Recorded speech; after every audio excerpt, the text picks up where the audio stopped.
Hello everyone and welcome back to Denovo academy.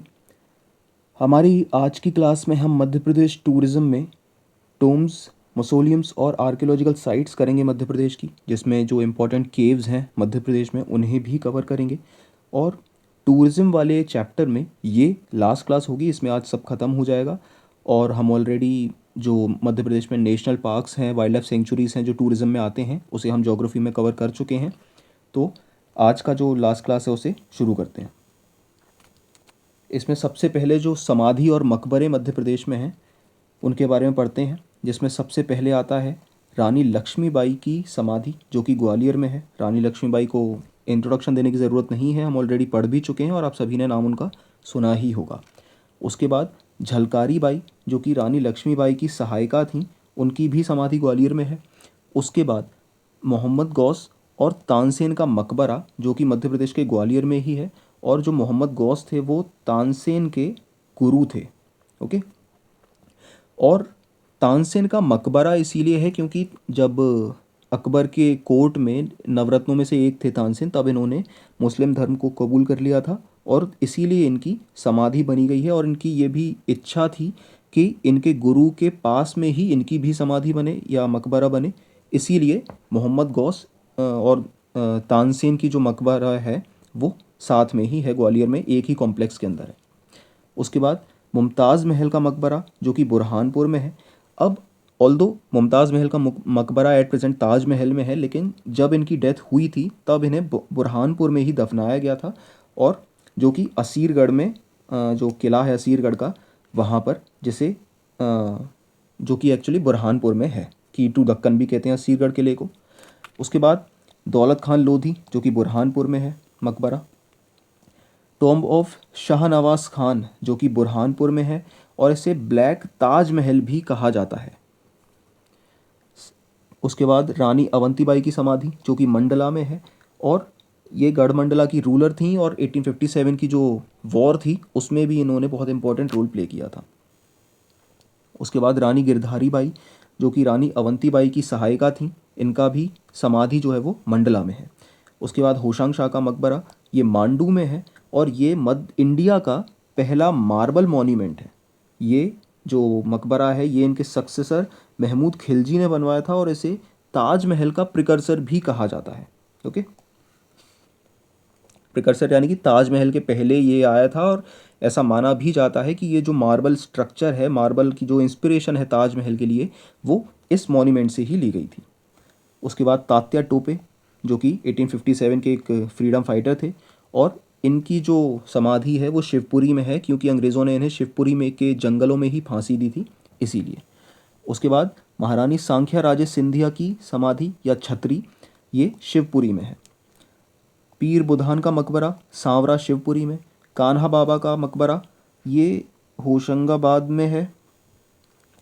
उसके बाद अब्दुल शाह चंगाल या चंगाश या चंगेज़, कुछ भी कह सकते हैं, चंगेज़, ये धार में है और इसे शाइक चंगाल मसोलियम भी कहा जाता है। उसके बाद बैजू बावरा, जो कि चंदेरी में है, मध्य प्रदेश के एक बहुत बड़े म्यूजिशियन थे, हिस्टोरिकल टाइम में हमने पढ़ा इनके बारे में। उसके बाद नवाब हसन सिद्दीकी, जो कि भोपाल में है, इनका जो समाधि मकबरा है वो भोपाल में है। उसके बाद पेशवा बाजीराव की समाधि, जो कि खरगोन में है और खरगोन के रावर खेड़ी में इनकी जो आखिरी लड़ाई थी, जो आखिरी युद्ध था, वो यहीं पर हुआ था, नर्मदा नदी के किनारे पर। उसके बाद रानी दुर्गावती की समाधि, जो कि बरेला जबलपुर में है। राजा छत्रसाल छतरपुर में। रानी कमलापति, जिनके नाम पर भोपाल में एक रेलवे स्टेशन का भी नाम है, रानी कमलापति रेलवे स्टेशन, जो पहले हबीबगंज रेलवे स्टेशन था। ओके, ये भी इनकी समाधि भोपाल में है। उसके बाद महाराणा प्रताप सिंह, जो कि छतरपुर में है इनकी समाधि। टॉम्ब ऑफ गौना बेगम, जो मुरैना में है। उसके बाद मल्हार राव होलकर की समाधि या छतरी, जो कि भिंड डिस्ट्रिक्ट के आलमपुर में है। उसके बाद कुंवर चैन सिंह, जो मध्य प्रदेश के पहले फ्रीडम फाइटर और इन्हें मध्य प्रदेश का मंगल पांडे भी कहा जाता है, इनकी समाधि जो है वो सीहोर में है। उसके बाद टॉम्ब ऑफ पीर मत्स्येंद्र नाथ, जो कि उज्जैन में है और शिप्रा नदी के किनारे पर है। और ये एक नाथ सेक्ट के संत थे और हिंदू और मुस्लिम दोनों ही धर्म इन्हें मानते हैं। उसके बाद बाज बहादुर और रानी रूपमती का जो मकबरा है वो सारंगगढ़ राजगढ़ में है, सारंगपुर राजगढ़ में। अब मध्य प्रदेश की कुछ मेजर गुफाएं जो कि बहुत ही हिस्टोरिकली इम्पॉर्टेंट हैं और टूरिज़्म प्लेस भी हैं, जिसमें सबसे पहले मृगेंद्र नाथ की गुफाएं आती हैं पटनी गांव रायसेन में। 2009 में इनकी डिस्कवरी हुई और यहाँ पर रेयर रॉक पेंटिंग्स भी पाई जाती हैं। उसके बाद उदयगिरी केव्स, ये बहुत ही इम्पॉर्टेंट मॉन्यूमेंट है और मध्य प्रदेश के विदिशा में है।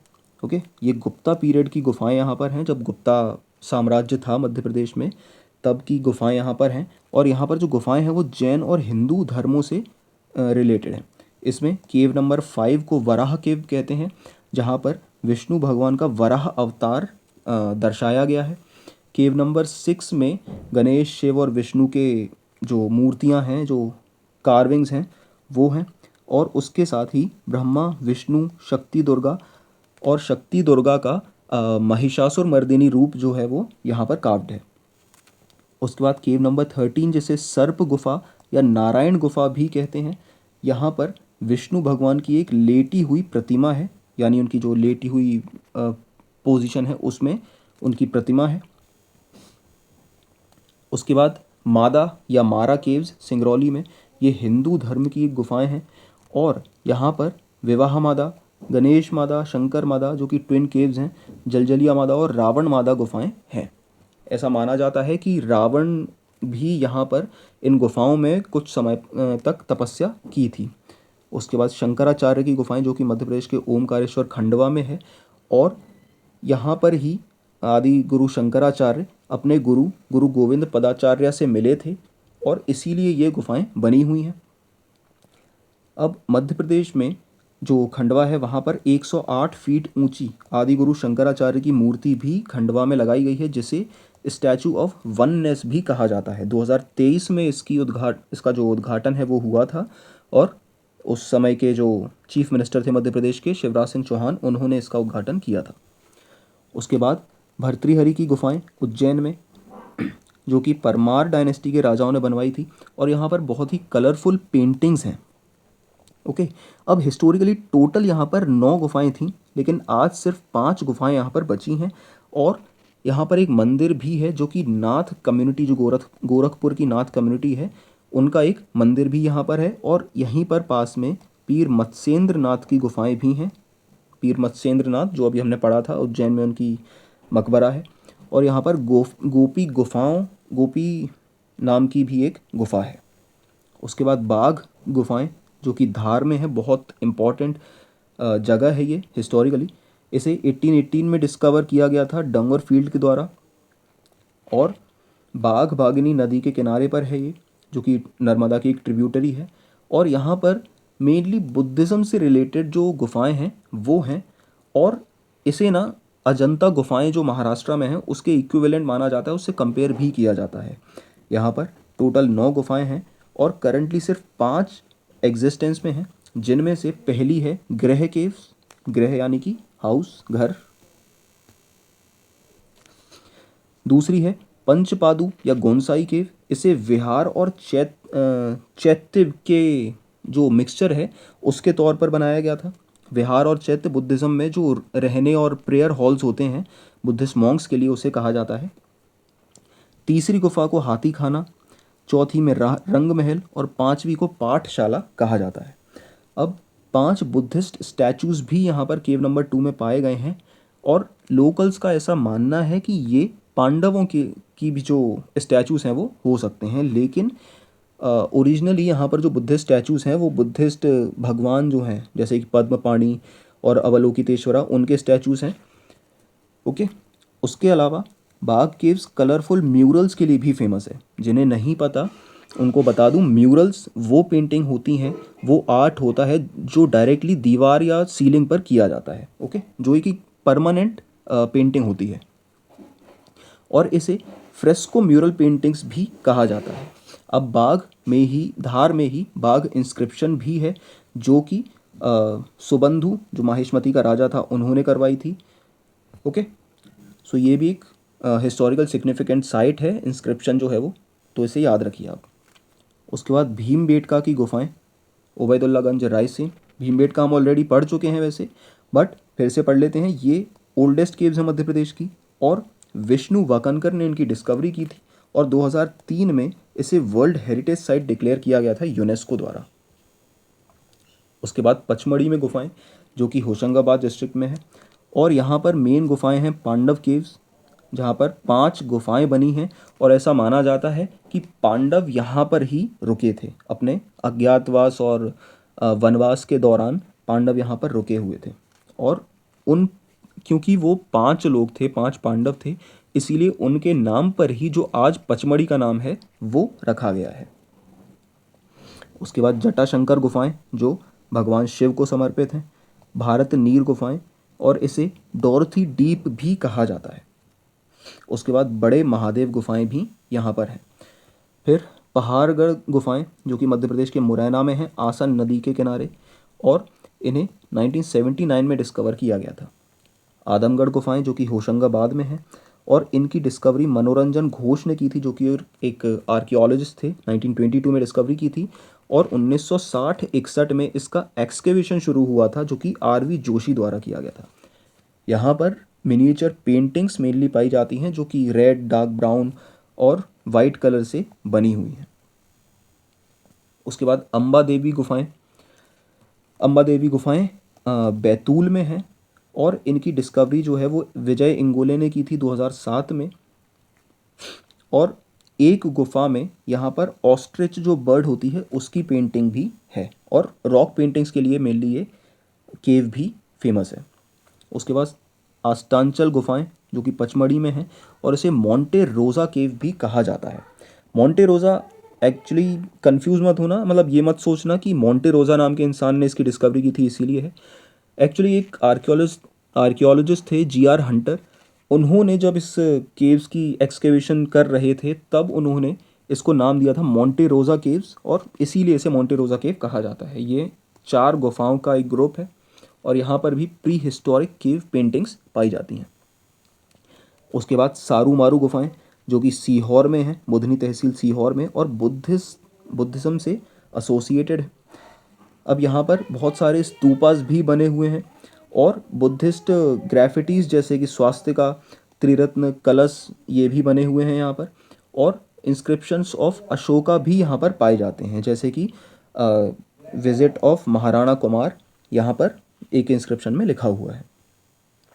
उसके बाद बाकी की गुफाएं, जैसे कि बिलौआ केव्स ग्वालियर में, कालिया दे उज्जैन में, सिद्धांचल केव्स जो मध्य प्रदेश के ग्वालियर के जो किला है उस कॉम्प्लेक्स में है, जैन केव मॉन्यूमेंट्स हैं। केव ऑफ मारा सिंगरौली में, सिल्हारा केव्स अनूपपुर, काजल रानी की गुफाएं खंडवा, लोहानी केव्स धार में, धर्मराजेश्वर केव टेम्पल मंदसौर में, और ये धामनेर गुफाएं, जो कि अगेन मंदसौर में ही है, उसके पास में है। उसके बाद आबचंद की गुफाएं सागर में, राधा रानी की गुफाएं छिंदवाड़ा में, जटाशंकर केव्स पचमढ़ी, और पहाड़गंज केव्स मुरैना में। धामनेर की गुफाएं मंदसौर में, जो कि बुद्धिस्ट और हिंदू केव्स हैं। और केव नंबर 11 में यहाँ पर भीम बाज़ार सबसे बड़ी है। उसके बाद 7 कोठारी केव्स मांडू धार में, जो मांडू फोर्ट के पास में ही है, ये एक हिंदुज़म साइट है। ओके, अब कुछ आर्कियोलॉजिकल साइट्स मध्य प्रदेश में जो केव्स से अलग हैं। ओके, केव्स भी ऑल दो आर्कियोलॉजिकल साइट्स ही थी, बट उनसे अलग जो आर्कियोलॉजिकल साइट्स हैं उनमें पहला है हीलियोडोरस पिलर। हीलियोडोरस बेसिकली एक ग्रीक राजा था, एंटिअलसिडस, उसका एम्बेसडर था भारत में, जो कि शुंग राजा भागभद्र के समय पर आया था। और यहाँ पर उसने खाम बाबा नाम का एक पिलर बनवाया था विदिशा में ही, और इसे गरुड़ पिलर भी कहते हैं। ओके, उसके बाद नागदा उज्जैन, ईरान सागर में सबसे इम्पॉर्टेंट चीज़ है, यहाँ पर पहला रिटर्न एविडेंस सती प्रथा का देखा गया है। ओके, यहाँ पर जो गुप्ता डायनेस्टी का राजा था भानुगुप्ता, उसके जनरल की गोपराज की जब डेथ हुई हुण डायनेस्टी से लड़ते हुए, तब उनकी जो अर्धांगिनी थी उन्होंने यहाँ पर सती प्रथा अपनाई थी, और इसीलिए इस जगह पर सबसे पहले सती का रिटर्न एविडेंस जो है वो पाया जाता है। हुन डायनेस्टी हम हिस्ट्री में अभी पढ़ेंगे, तब आपको समझ में आ जाएगा सब कुछ। उसके बाद कायथा उज्जैन, जो कि काली सिंध नदी के किनारे पर है और ये पॉटरी और एग्रीकल्चर के एविडेंस के लिए बहुत ही पॉपुलर है। इसकी डिस्कवरी भी वीएस वाकनकर ने 1964 में की थी। नावदा टोली माहेश्वर जो कि खरगोन में है और यहाँ पर नावदा तावड़ी घाट नाम का एक टूरिस्ट स्पॉट है, वो भी यहाँ पर है। और कासरावाड़ खरगोन खुद भी एक आर्कियोलॉजिकल साइट है जो कि अगेन खरगोन में ही है बट नावदा टोली से अलग है। उसके बाद बाकी में अलग साइट्स में आती हैं आवरा मंदसौर में, खालघाट धार में, भीमबेटका रायसेन, इंद्रगढ़ मंदसौर, खेड़ीनामा होशंगाबाद, त्योंथार रीवा, निन्नौर गांव सीहोर और जतकारा खजुराहो में। देखिए इन सभी साइट्स को याद करना बहुत इंपॉर्टेंट है क्योंकि भले ही ये छोटे क्वेश्चंस हैं बट एग्ज़ाम में अगर आ जाता है तो एक क्वेश्चन भी एक नंबर भी आपके लिए बहुत इम्पॉर्टेंट हो सकता है।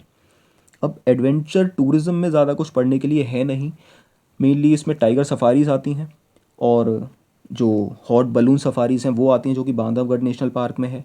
और टाइगर सफारीज़ में मध्य प्रदेश में जो टाइगर रिजर्व्स हैं, अब ऑल्दो 8 टाइगर रिजर्व्स हो गई हैं मध्य प्रदेश में, उनमें से कान्हा, बांधवगढ़, सतपुड़ा, पेंच, पन्ना, संजय धुबरी, अब रानी दुर्गावती भी टाइगर रिजर्व बन गई है। और वाइट टाइगर सफारी जो है वो मुकुंदपुर में है। उसके अलावा जल महोत्सव हनुवंतिया एक मैन मेड आइलैंड जो है वो खंडवा में वहाँ पर है। ओके। और इंदिरा सागर डैम का जो पानी है उस पानी से इस आइलैंड को बनाया गया है और यहाँ पर एक वाटर फेस्टिवल होता है। हम श्योर जो लोग इंदौर में या खंडवा में रहते होंगे उन्होंने ज़रूर सुना होगा इसके बारे में। उसके अलावा इंदिरा सागर डैम, ओमकारेश्वर ज्योतिर्लिंग और बुरियामल आइलैंड भी यहाँ पर टूरिस्ट स्पॉट हैं। सैलानी आइलैंड जो कि अगेन इंदिरा गांधी सागर खंडवा में ही है। और ट्रैकिंग एंड हाइकिंग के लिए गिन्नौरगढ़ ट्रैक है, फॉर्सिथ ट्रेल चिड़ी खो, पाताल पानी ट्रैक, चिड़िया भड़क ट्रैक और परसीली ट्रैक सिंगरौली में है। इसके अलावा बहुत सारी टूरिस्ट प्लेसेस हैं मध्य प्रदेश में बट सिर्फ मेजर जो एग्ज़ाम पॉइंट ऑफ व्यू से इंपॉर्टेंट हैं सिर्फ वही आपके लिए पढ़नी इंपॉर्टेंट है, वो मैंने इसमें इंक्लूड की हुई हैं। सो यहाँ पर आपका टूरिज़्म वाला चैप्टर ख़त्म होता है। तो मिलते हैं अगली क्लास में। अब एमपी जीके में ज़्यादा कुछ बचा नहीं है, सिर्फ आर्ट कल्चर, ट्राइब्स और हिस्ट्री बची हुई है। ओके, सो मिलते हैं अगली क्लास में, तब तक के लिए गुड बाय।